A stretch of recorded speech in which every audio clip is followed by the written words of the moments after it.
All right, so 5 is called, like the title is actually called multiple angle and product to sum formulas, but there are also two other things in this section, which are double angle and half angle, double angle and half angle formulas, and those are the actual ones we're going to cover. We're not doing multiple angle and product to sum. So there are two types we're covering, which are double angle and half angle, okay? We're not going to do the multiple angle and the product to sum. So you'll see the notes for today are going to give you two big sets of formulas, okay? Which the first is your double angle formula, okay? And you'll know it's a double angle because it literally, like, it says 2u and 2u and 2u because you're doubling an angle, okay? So for sine, and I will give you these on Tuesday's quiz. So you're going to get given these formulas. Sine of 2u is 2 sine cosine. Cosine of 2u has three options. Cosine squared minus sine squared, 2 cosine squared minus 1, and 1 minus 2 sine squared. And you can use any of those three. We'll talk about like why you would pick one over the other when it gets to actually doing these examples, but you can use any of those three. And then tan of 2u is 2 tan u minus 1 over tan squared u. So each of these equations come from, you can actually derive these from your sum and difference. If you had used, for example, so let's say, you don't have to do this, but just so that we know where these come from, okay? If it was sine of two identical angles, so if it was sine of u plus u, that's the same thing as saying sine of 2u, right? If I double, it's the same thing as saying it plus itself. And if I expand this using the sum and difference formulas, it would be sine, cosine, cosine, sine. So sine of u plus, or times, I have a feeling it's going to happen, cosine of u plus cosine of u, sine of u. I'll try to reconnect. Taking that sine of u plus u and I expand it using my sum and difference formulas, then this is basically the same thing as saying sine of u times cosine of u plus cosine of u times sine of u, and those are the same terms, so it would be 2 sine u cosine u. So if I were to take my sum and difference formulas and then make the angle the same, so sometimes we say u plus v, if we said u plus u, for example, then each of those would result in the stuff on the left-hand side.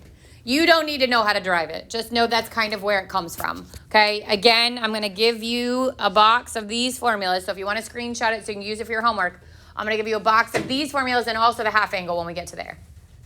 So we'll use these in a couple ways. In example 1, it says find the exact value of sine 2u, cosine 2u, tan 2u. If you're given the tan of u is 3 over 5 and u falls between 0 and pi over 2.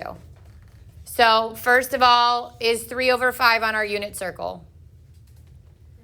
No. If a ratio is given to you and it's not on your unit circle, what do? You draw a triangle. And if my angle is between 0 and pi over 2, which quadrant does that mean it's in? First quadrant. So I'm going to draw a triangle that goes to the right and up. And you would be here. And it gives me tan is 3 over 5. So opposite over adjacent is 3 over 5. And I'm missing the hypotenuse. Is it 4? No, why not? 5 would have to be the hypotenuse. Good. 5 would have to be the hypotenuse, so be careful. So I got to find it, doing 3 squared plus 5 squared equals my radius squared, or my whatever the opposite side, the hypotenuse. So 9 plus 25 equals, I'll just make that x so you don't confuse you, x squared. 34 equals x squared, and x equals the square root of 34.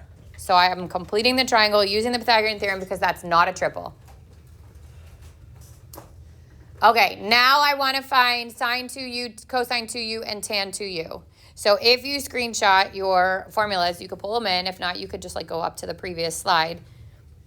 I think I screenshotted them just so I had them for later. Nope. Okay, the first one is sine 2u, which equals 2 sine u cosine u.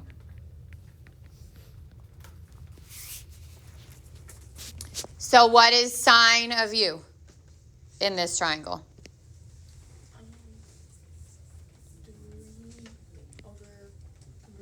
Good. What is cosine of u? Good. So instead of rationalizing this, I'm going to leave it because every single time, if I have two denominators that are roots, they're going to cancel the root out. Okay, so we don't want to rationalize and then have to re-rationalize. Or rationalize, then have to simplify, really. Okay, so then I'm going to multiply straight across the top. 2 times 3 times 5, 6 times 5, which is 30. And then I'm going to multiply out the bottom. Square root of 34 times square root of 34 is 34. And then I'm going to simplify. This is 15 over 17. So that would be sine of 2u.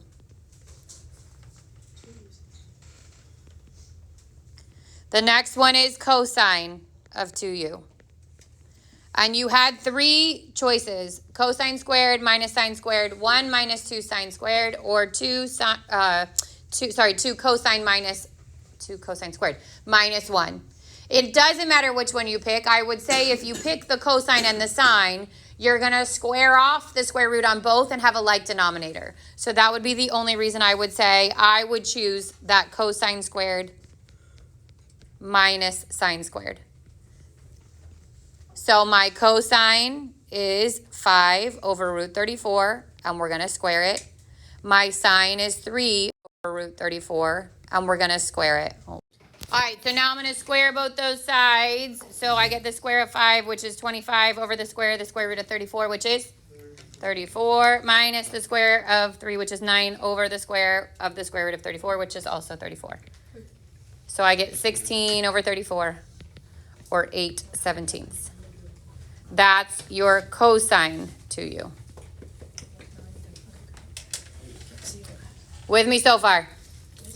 Okay, then the last one, tan of 2u equals 2 tan u over 1 minus tan squared u.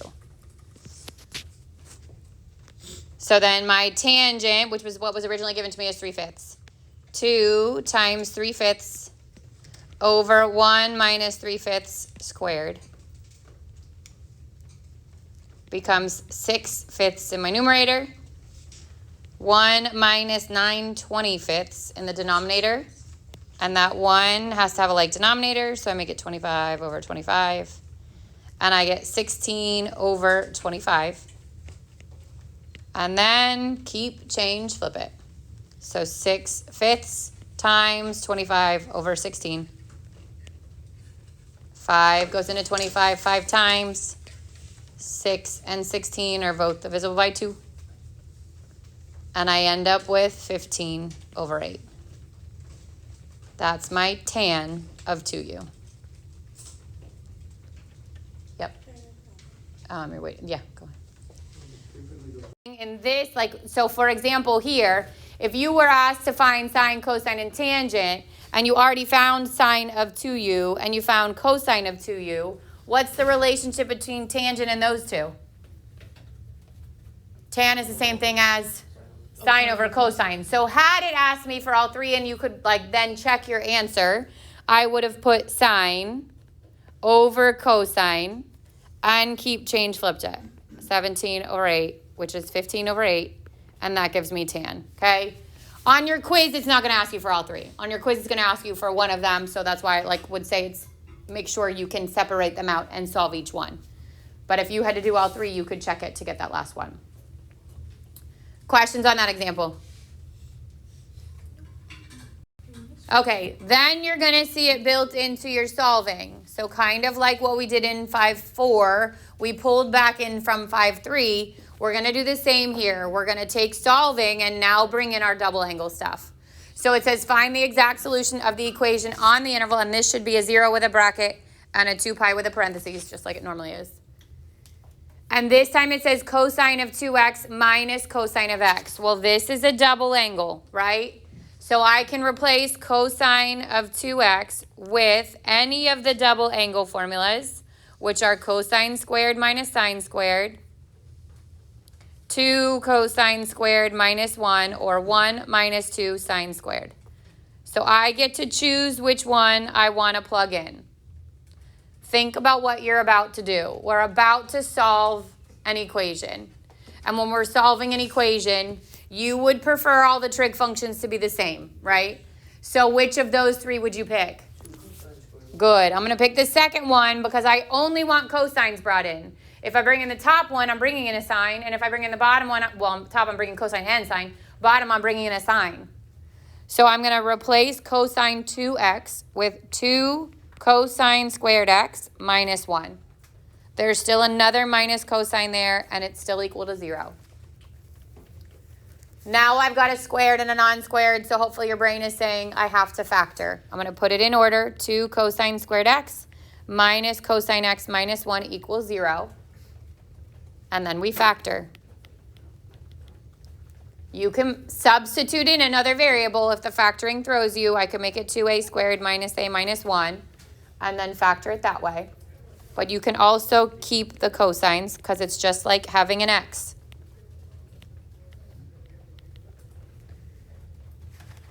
I need factors of -1 at the end so that the outer and the inner would give me the -1. So I need a -1 and a +1 because when I multiply these out, I get -2 plus 1, which is -1, and that's my middle term. If you do first times last, you do first times last, however you want to factor that, okay? All right, then I would split and solve.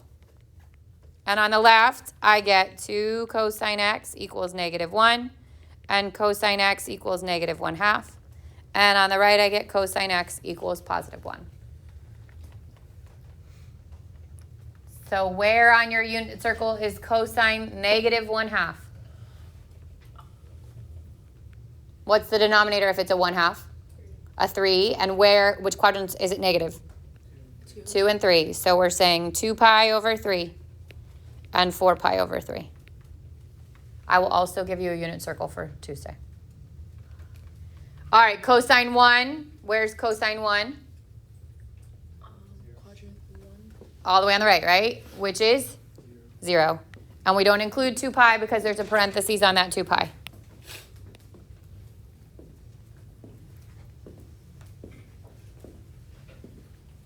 Questions so far?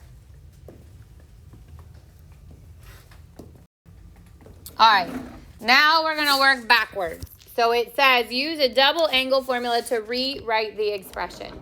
So based on I'm not just going to screen. Okay, so similar to your sum and difference ones where they were spread out and you had to condense them down, what you want to spot first is the overall pattern. So ignoring the 6 at the front, I've got a sine times a cosine, right? Which of my double angles uses a sine times a cosine? The sine of 2u, right? Sine of 2u is 2 times sine u cosine u, right? So the right side of this matches the right side of this. But it's not exactly that. So this is not just this is not just sine of 2u. How could I rewrite 6 to be something times 2 sine cosine? It would be 3 times 2 sine x cosine x. You follow? Yeah. So now 2 sine x cosine x is what? Sine of 2u, right? So this is 3 times the sine of 2u. So you have to find a way to figure out your pattern. It's either going to be sine times cosine, or it's going to be cosine minus sine, but there will be a number in front. Or it's going to be cosine squared minus something, or something minus sine squared. Or it's going to be tan, and that one's really easy to spot, okay? But then you got to figure out how to manipulate it so that it equals what's there. All right, next up is your half angles. These will also be given to you. So your half angle formulas are sine of u over 2 equals plus or minus, and we'll talk about the plus or minus, square root of 1 minus cosine u over 2. Cosine u over 2 is plus or minus the square root of 1 plus cosine u over 2. So the only thing that changes there is the sign.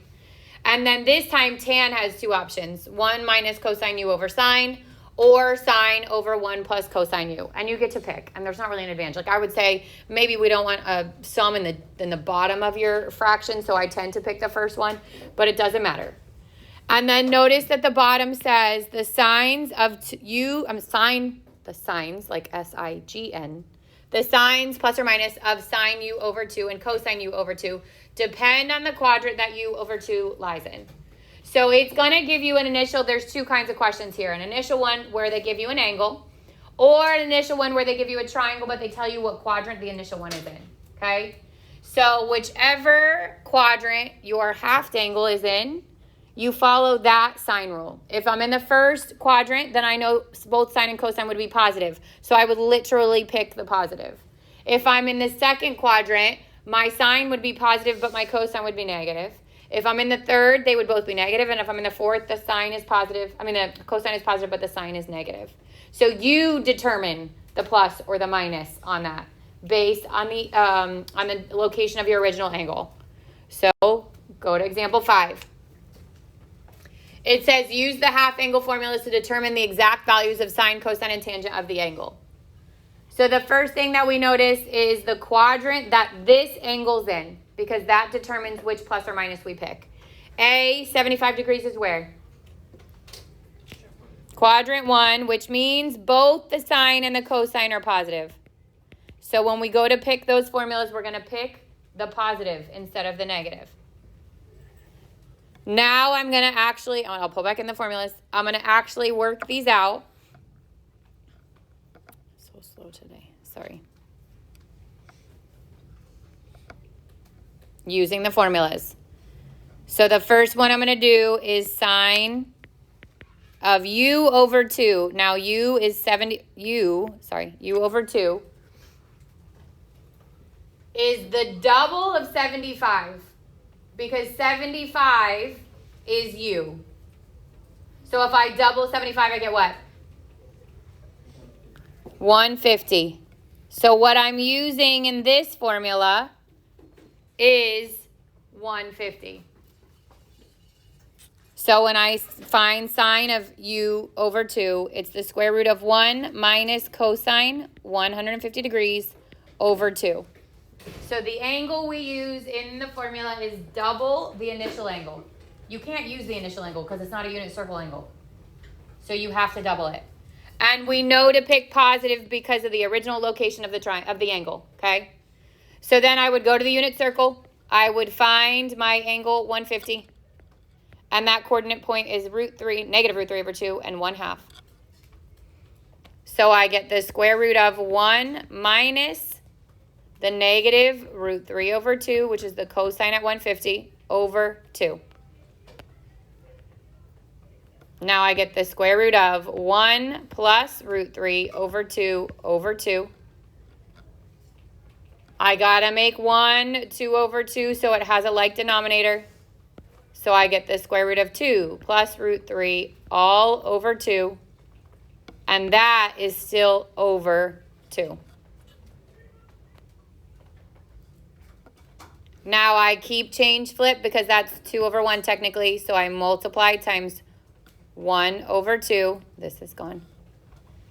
I have the square root of 2 plus root 3 over 4.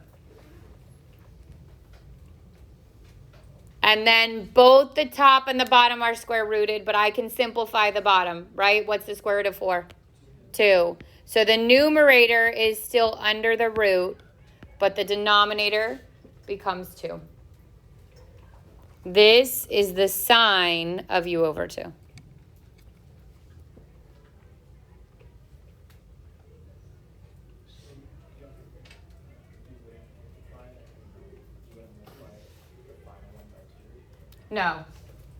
No, you're using the double to find the half, if that makes sense. So in the formula we use the doubled angle, but it finds you the half. The formula finds you the halved one. All right, so now I'm going to do the same thing, but for cosine.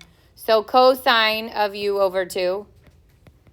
The only thing that changes is the positive negative sign. It is now 1 plus cosine of 150 over 2. We're still in the first quadrant, so I'm still picking the positive of that. So I would still get 1, but I'd get 1 plus negative root 3 over 2 over 2. I'd still find my like denominator. 2 minus root 3 over 2 all over 2. I'd still keep change flip it. And then I'd still separate it out at the end. And square root the 4. So if you're finding both, literally the only thing that changes between sine and cosine is the sign in the top. Instead of it being 2 plus root 3, it is 2 minus root 3. But again, on the quiz, it's just going to have you find one. So you're not going to find one and then just change its sign. You'll only find that one. Okay, and then the last one, tan of u over 2. And I'm going to use the first, 1 minus cosine u over sine u. So 1 minus the cosine at 150, because that's the double angle, over sine of 150. 1 minus a negative root 3 over 2 over a positive 1/2. That's the cosine at 150 and the sine at 150. My minus a negative becomes a positive. This is 2 over 2. In the numerator, I get 2 plus root 3 over 2, and that's still over 1/2. And then we flip it, and the 2's cancel. And I get 2 plus root 3. That's the tan of u over 2.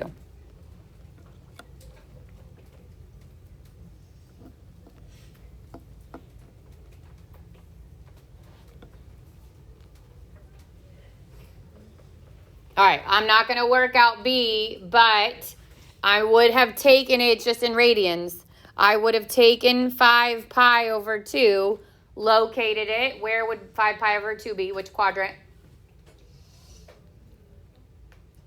It's less than a half, right? Like 5 over 12 is less than a half, right? So this is still in quadrant 1, which means I'd pick both the positives for sine and cosine. And to double it, the angle I'm going to use in my formula, which has to be a unit circle angle, would be 5 pi over 6. So when we double that halved angle, it's always going to be a unit circle angle. It has to be, in order for you to use that formula.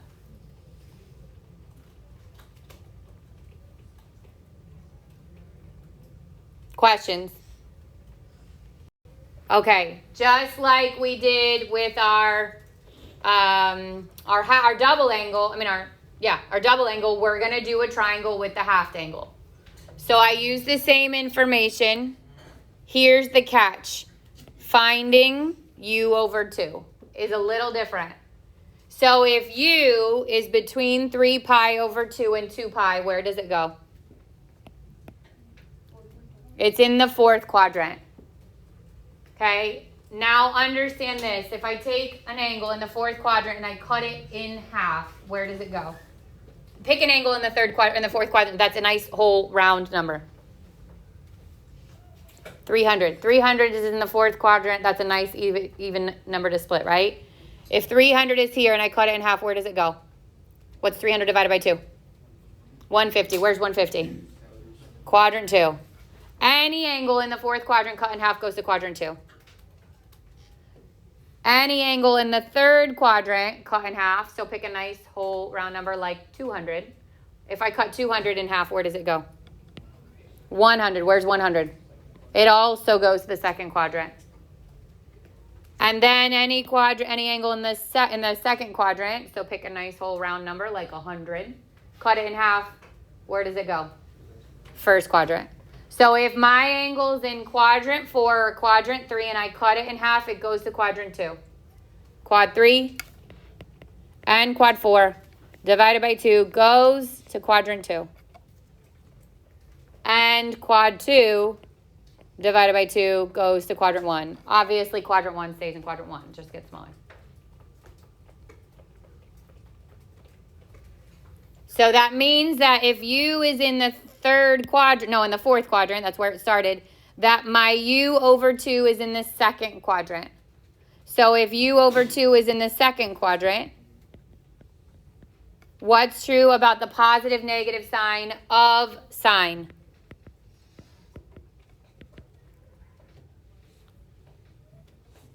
It's positive.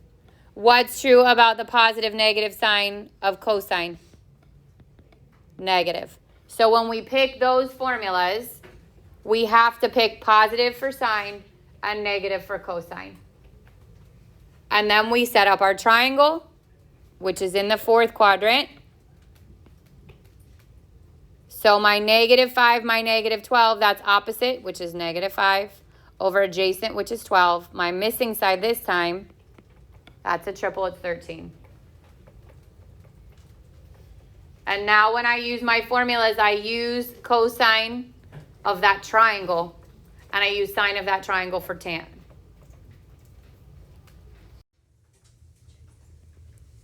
Okay, so I'm going to do 1 minus the cosine of this triangle. So I drew the triangle in quadrant 4. My sides are opposite and hypotenuse. If it's in quadrant 4, that means my opposite side is the -5. The adjacent side is the +12. And the missing side is 13. So I'm going to do 1 minus the cosine of this, which would be 12, over 13, over 2. Isn't that sine? The formula always uses cosine. Yeah. So then I get the square root of, this becomes 13 over 13 minus 12 over 13, so 1 over 13 over 2. Keep, change, flip. I get the square root of 1 over 26, which becomes 1 over root 26, which gets rationalized to root 26 over 26. And that's the sine of u over 2. The cosine would now be negative because I'm in, if I half a quadrant 4 angle, it goes to quadrant 2, so my cosine's negative. And the formula is 1 plus cosine of u over 2. So it's negative square root of 1. My cosine is still 12 over 13, so 1 plus 12 over 13 over 2. Negative, this becomes 13 over 13. 25 over 13 over 2. Keep, change, flip. So this is gone. And I get negative square root 25 over 26, which is -5 over root 26, which gets rationalized to -5 root 26 over 26. That's sine. That's cosine of u over 2. And then tan is 1 minus cosine over sine, so 1 minus 12 over 13 over the sine of this triangle is -5 over 13. Give it a like denominator. I get 1 over 13 in my numerator over -5 over 13 in the denominator. Keep, change, flip it. And I get -1/5. And that's tan of u over 2. All right, example 7 is like what we did with the half angle. There's a pattern there. We have to compare this to our pattern. So of our half angle formulas, which one has a 1 minus cosine in the top? The sine one, right? So this is sine of something over 2. The u, which is normally next to the sine, is what we put over 2. Well, what's next to the cosine this time? Is that just x? No, it's what? 6x. So this is sine of 6x over 2, which is sine of 3x. So you're using the initial to spot the pattern, which one it is, and then figure out what your x is, or what your u is, and simplify it.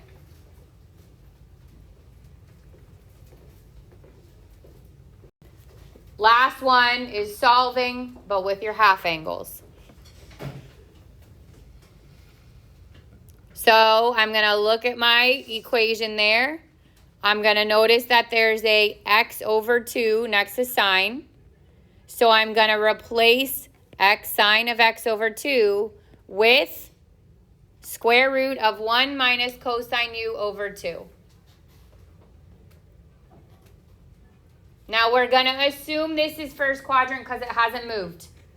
So I'm going to do the square root of 1 minus cosine x over 2 plus cosine x equals 0. And actually, I can keep it plus or minus because you'll see what's going to happen to it in a minute. But let's just say we kept it plus and minus. Now, I would want to get rid of that square root, right? How do I get rid of a square root? Square both sides, but I'm going to move the cosine to the other side first because I don't want to expand and FOIL the left side. So I'm going to get plus and minus. The square root of 1 minus cosine x over 2 equals negative cosine x. Then I'm going to square both sides. The square of plus or minus is going to make the plus or minus go away. And it's also going to make the square root go away. So I get 1 minus cosine x over 2 equals negative 1 squared becomes positive cosine squared. I'm going to multiply everything by 2. I get 1 minus cosine x equals 2 cosine squared x. And again, hopefully you're like, oh, I have to factor. I'm going to get everything to one side. 0 equals 2 cosine squared x plus cosine x minus 1. We factor. This time the positive 1 goes there, the negative 1 goes here. And then we split and solve.